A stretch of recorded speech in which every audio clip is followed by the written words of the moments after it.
మహారుద్రాభిషేకం చూసాము.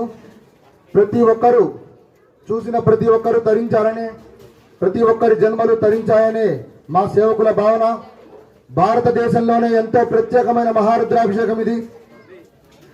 దేశంలో ఎన్నో నిత్యం అనాథలుగా మరణించిన వారికి, అలాగే అంత్యక్రియలకు ఓం మహేశ్వరాయ నమః, ఓం శంభవే నమః, నాగినే నమః, ఓం శశిశేఖరాయ నమః, ఓం